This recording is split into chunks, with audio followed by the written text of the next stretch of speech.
to your bear scene down there. Compared to Gran Canaria, forget about Gran Canaria, you've got to go to Malta. I keep on saying it to you, you've got to visit the island. Yes, well, I'd like to go with you. Yeah. First, I'd love to go with you. Definitely come with us, honestly. Come with me and Kelly. We'd love you to come for it, because if they're that, you will love the island. Next summer, definitely. We'll definitely have a summer over there, because Kelly was on about that. We're going to try and get people and are part of our team and the radio station to actually visit Malta. I've got Jason, who is one of our radio presenters as well. Kelly is keen to go back as well, because she loves the island, because she fell in love with the island because I took her there. I mean, she was singing Gloria, and she was absolutely... She just loved it, because she had some go-go dancers, Uncle Philippe. I mean, she likes the go-go dancers. The little young lads like prancing around in wings, flying away. Gloria. She loved it, bless her. You know, Philippe... She even was so diva-ish. I mean, it was unbelievable. I mean, I was with her in London the other day, and I'm not kidding you, I've never seen a woman so diva-ish that she wanted to take a handbag away from a security officer. She caused hysteria, Kelly. If you're listening in, she caused hysteria. And I tell her that. She goes to Amsterdam, she'll be in more hysteria, Philippe. You'll have to control her. Well, we have to go to Lady Bell. Lady Bell's the place to go here. Tell me about Lady Bell. What's about Lady Bell? Tell me about Lady Bell.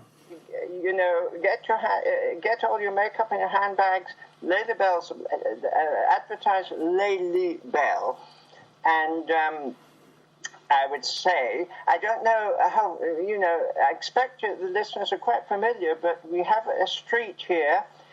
It's a very difficult name to pronounce in Dutch. It's called Regulierdwaas Street, and that's the gay street of Amsterdam.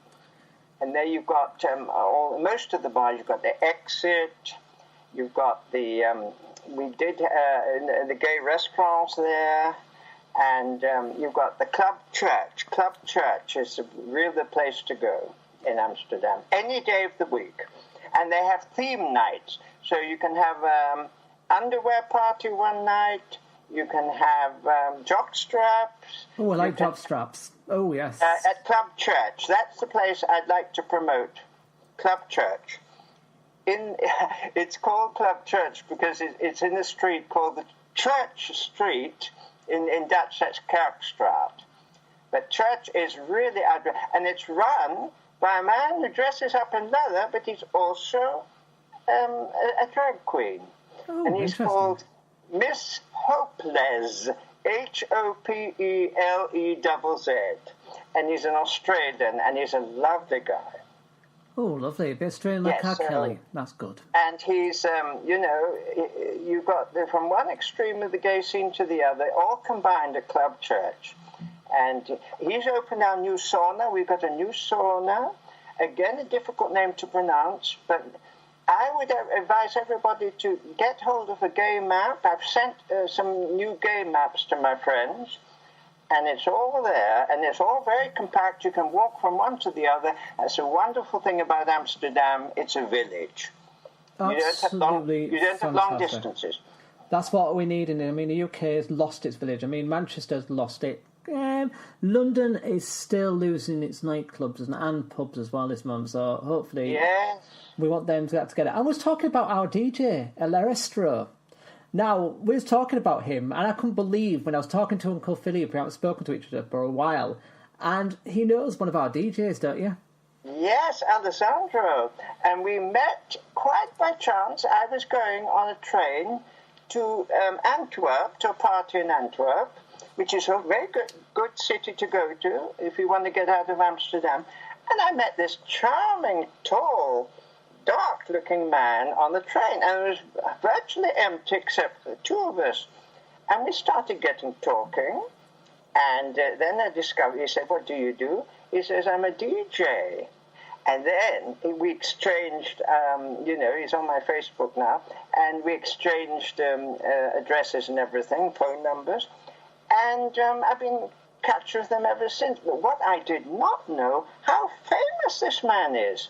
He's cropped up everywhere. He's lovely. And in that short space of time, when I had to say goodbye to him, I had this funny feeling inside. I thought, I'd love to spend more time with you. He's really doing well on the radio station. I've got to admit, he's coming back on. He's got a couple of gigs this month, so he's not backwards this weekend. But I've got to admit, listeners, he is one of our best DJs, as well as Matt Costello. He is one good DJ, and I tell you that, I've spoken to him on the phone. Hopefully I'm going to try and get him for an interview as well sometime, but I've got to admit, being his booking agent, he is very, very good, and we're so glad to have him in the station as well. Yes. But definitely, it's what I want to do, Philippe, as well. Do send me that link of the new map of the scene in Amsterdam, because what I'll do, we're going to issue that on the Facebook page and also on my Gay So Life. That's our magazine we deal with here on the radio station. So they can have the latest one, and I've actually posted it out as well. Because Philly... And there are a lot of gay groups. We've got Amsterdam gay groups on there as well. I mean, I've got a whole lot of them on my...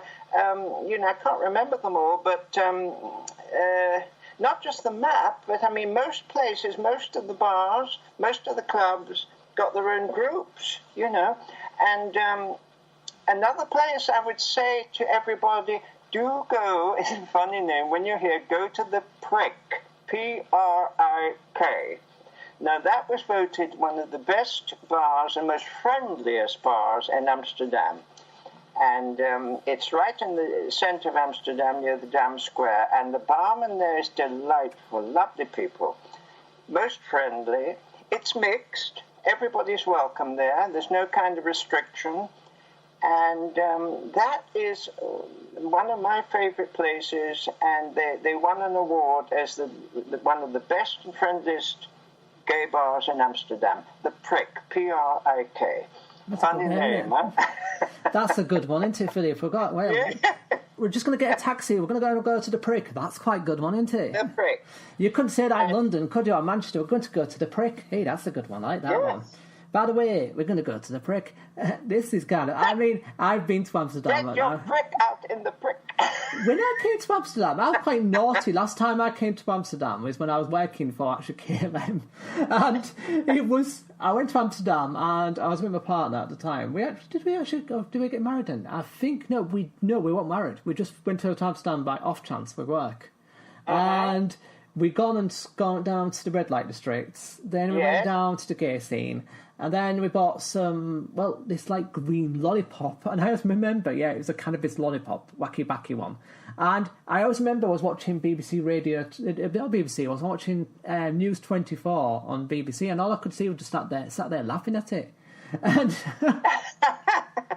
I was absolutely high as a kite that night. I always remember I was absolutely completely high as a kite.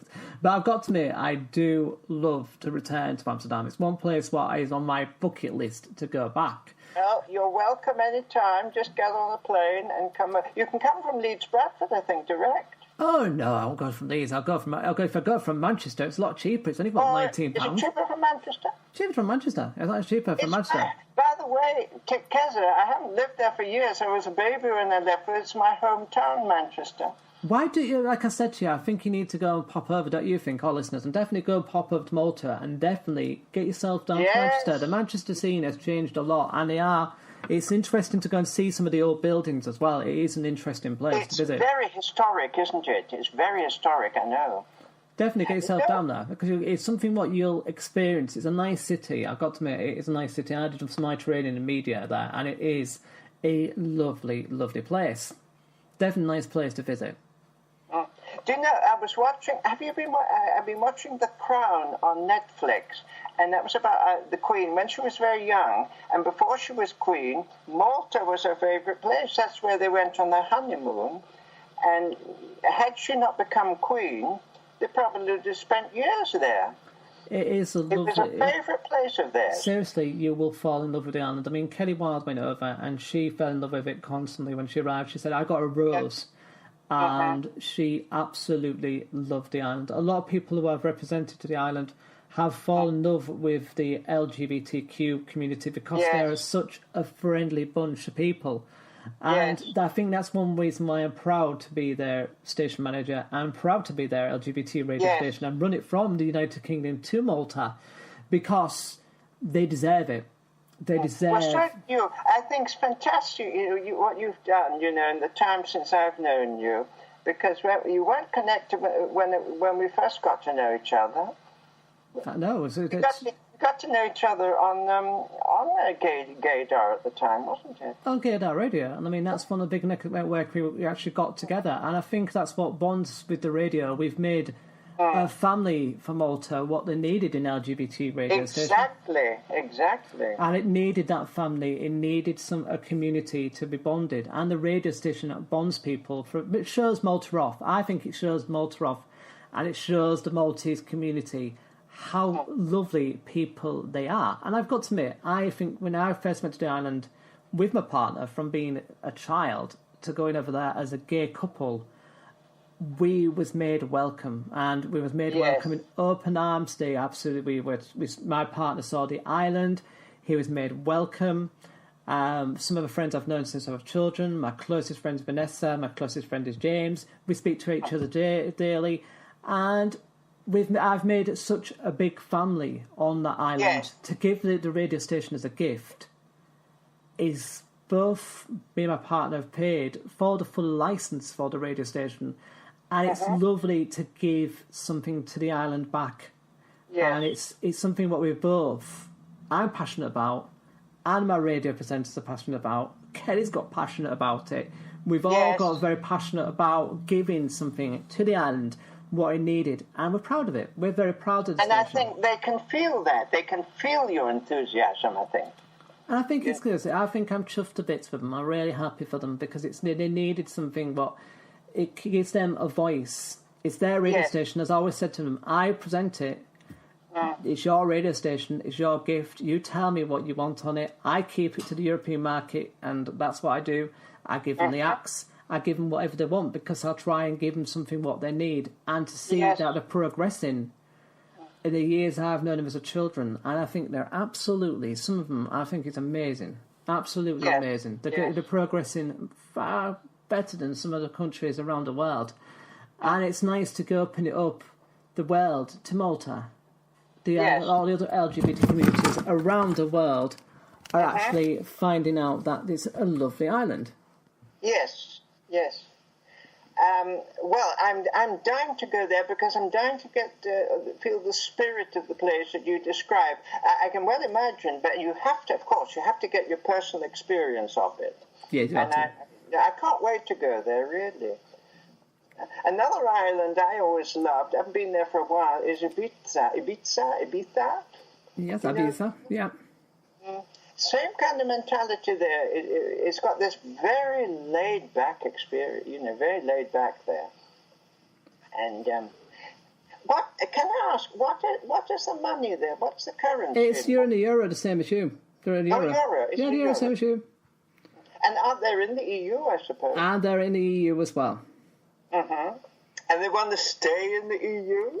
I think hopefully they will do, because they're doing quite well this moment. It's doing well. I think the EU's actually opened a lot for the LGBT, and I think they're doing quite well with it, to be honest. It's opened up a lot. We're looking at other stuff like HIV, looking at transgenderism, looking at coming out. We're finding all these kind of things for bringing to the radio station in time, but it's getting there. More little steps, the better it gets. The better it gets. 2 steps forward, maybe sometimes 1 step backwards. But I mean, transgender, that is a great, since we got to know each other, that has come much to the fore now, transgender. I think there's a sexual revolution, Keza, really. Oh, it is. It's done really, really well. It's good. I think it's opened up a lot. Yeah.